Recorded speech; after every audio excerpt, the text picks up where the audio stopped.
Stephen, let me ask,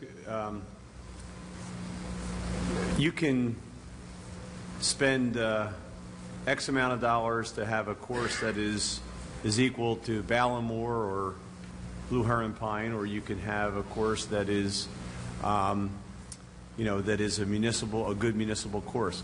Shouldn't the mission of what that course is in terms of the golf populations that we are serving, shouldn't that drive what we do in terms of the spending that we have on the course? Because no matter how you look at it, if the city spends X amount of dollars, or if a golf developer investor comes in and spends X amount of, something's going to drive fees. Absolutely. You have to have a return on investment. You have to be able to know what your market is and what that market's willing to pay for a round of golf here.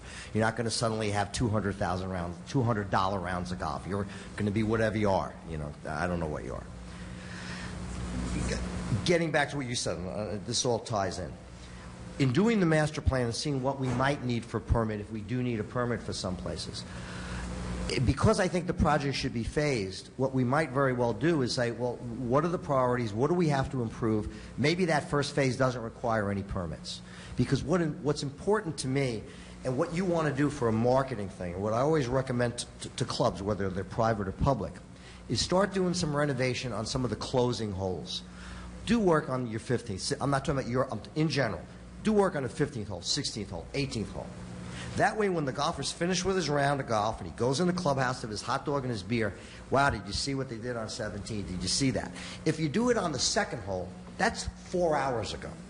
They don't talk about it. All right? You got to get people talking. You got to get, wow, I was just at Brigantine. You should see what they're doing over there on the set, because they talk about it at the end of the round. You always do work towards the end of the round and work backwards, because it keeps people's interest going. All right? That all would then go to what's your budget, how much you could spend, what's the minimum you could spend. At private country clubs, when we're trying to get approval from membership, we're doing a master plan. We're going to ask the master plan to be voted in the bylaws and the club to spend whatever they're going to spend, $1 million, $2 million. I always say, give the superintendent and I a little budget. Give us $60,000. Let's go do some work on the 18th or the 17th hole. Let's say how long it's going to take, what it's going to cost. And what are we going to fix? What are the problems we're going to fix? Then do it in time, do it in budget or under budget, and let it look good. And now when they're going to vote, they have confidence in us. And whenever I've done that at clubs, the membership always overwhelmingly votes to approve a project. When clubs don't do a little project ahead of time, then the membership, oh boy, that time we did the clubhouse, we went 50% over, and they get nervous and they vote a project down. You need to start to do something this fall. Whether you hire me or don't hire me or hire somebody else, you need to start doing some work to fix your problems. And I don't think it's regrading fairways. To me, I don't think drainage is difficult to solve. Very simply, that's the low spot. Don't try to fill it and chase the water. You're chasing the water forever. That's where the low spot is. You put a catch basin in and get the water in the pipe as quick as you can, so it's not soaking into the soil and making the soil wet. I've had golf courses where we've had, at Essex County, the 18th hole at Hendricks Field, they could not mow that fairway with a riding machine any year until the middle of May. And anytime they'd have a 2-inch rain, they couldn't mow the fairway for a week. The engineers, said, oh, we got to raise the fairway, we got to do that. I said, guys, you're in floodplain or floodway, you're not going to get a permit. Oh, yeah, we get a permit. They come back 3 months later, no, we didn't get a permit. So next thing, oh, so we can't solve the problem. I said, yes, we can. We could put drainage in the low spots. I walked out, I put boots on, I walked in the puddles. I marked where every single puddle was. We put 50 8-inch catch basins in the fairway. I took it to 12-inch pipe. I took it to the sump pump. The superintendent just called me the other day. He said, Stephen, we had a 2-inch thunderstorm. I mowed the fairway the next day. All right? It's not hard. Drainage is not hard to fix, and it's not that expensive. You need to fix some of your worst holes. You need to get grass growing out there. Your superintendent did a great job. You had 5 dead greens. They're in good shape now. But that's what hurt you. Those greens were dead in April and May, so people didn't want to come here. You know? And you got to do some marketing and some media. Get the press writing articles that get pictures of the dozer out there, redoing a bunker, or redoing a tee, or putting the drainage in. Right now, and I appreciate your analysis and having read, and your approach, because it's it's doable and it's simple.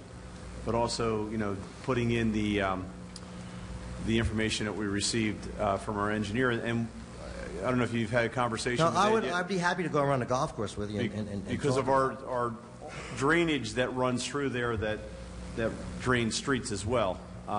Fortunately, it's underground for the most part, but that's an important component and one of the reasons why we... Absolutely. One of the private golf courses I work at in Long Island is the Seawain Club. It's right near Kennedy Airport. Sandy really hurt them bad. I mean, there were yachts on the golf course after Sandy. We had boats. I don't know if we had any yachts. They had a couple of yachts. It was the worst flood they had ever had. The maintenance building had never flooded before. The maintenance building flooded 4 feet. He lost his entire fleet of maintenance equipment. But this golf course would always flood about that deep anytime there was a high tide with a full moon. Every time. And the problem before I got there was once the water receded, it left all these gigantic puddles like the size of this area. And it's salt water. It's killing the grass. The grass doesn't like salt water. So we fixed it, and it wasn't that expensive. Now when the water I can't stop the flood. But once that flood recedes, all the water went. And we don't lose grass. We put some pumps in. They had flapper valves that didn't work. We changed to duck bills. Duck bills are much better than the flapper valves. It's not hard. So, Stephen, basically you're saying 70% of our problems is water on the course. Yeah, I don't know about it 70. Drainage. It's high. It's over 50% of your problems, Yeah, right? I mean, There's a drainage. lot of other problems. Some of the holes don't read very well architecturally. It's confusing. They don't look good. There are some other things that need to be done, but drainage is a big issue. But you need to do some other things to make some of your golf holes better golf holes. Well, I think, I play the course all the time. I'm a member there. And, some of it doesn't work for me because I'm left-handed. But You should have been a pitcher. yeah, I was on the lines. But the drainage is a super problem. We did minimum amount of drainage work out there. What we did is, a Band-Aid, really. I mean, that second hole, you see, and I've been playing golf there for 25 years now. We have never drove on that second hole. And when we dug out that drainage... What you did with the ditches was very, very important. That needs to continue, the dredging of the ditches. Right. That's very, very important because the drain tile you put in needs to go somewhere. Right. But a lot of the drain tile, according to Tom, that he's found is crushed. It's basically the 4-inch corrugated pipe that's rolled up. Right. Well, I don't put that in ever. I mean, I might put in the rolled up stuff in the bunker or on a green because I don't have trucks potentially driving there. All my drain pipe is smooth wall interior pipe, the N12. That simple little piece of plastic, as I teach my class at Rutgers, if the rolled up one is in the ground a certain depth, a certain type of soil, and let's just say, for argument's sake, 2,000 pounds crushes it, all that one little extra piece, I don't know if you ever checked the spec, but that one little extra piece of plastic to make it smooth wall, which makes it flow faster, right? That makes it 4 times as strong. That means instead of 2,000 pounds crushing it, it's now 8,000 pounds crushing it. That's significant. It's the only pipe to put in. Smooth wall interior pipe. We make our catch basins out of smooth wall pipe. We make the catch basins. We don't buy these things with risers and the risers break. It's not hard. It's not hard.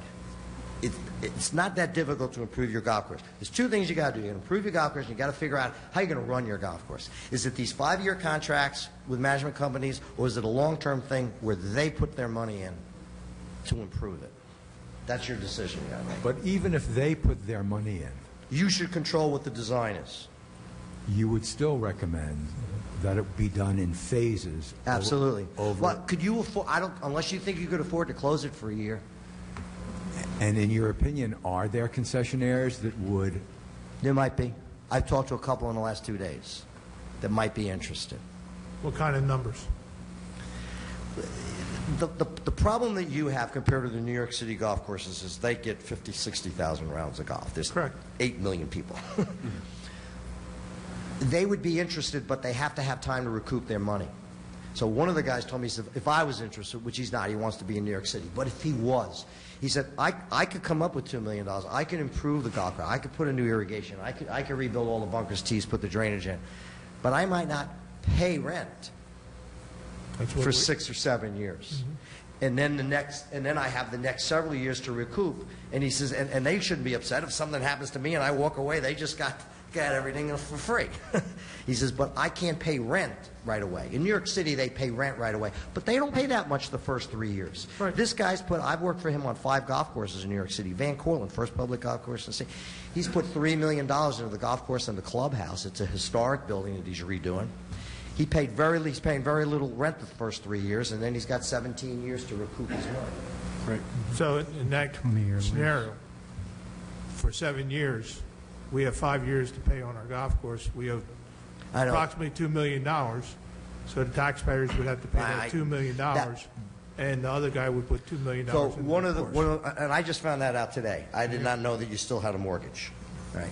So one of my thoughts was, well, if you do say a 25-year contract, maybe the thing is the first 5 years we just want some Band-Aid things. We want rent. Don't put most of your money in. Don't redo the irrigation. Don't put the major monies in until, because I think right now if we just did drainage, I think we could do it for $250,000. We can improve 90% of your drainage problems for that amount of money.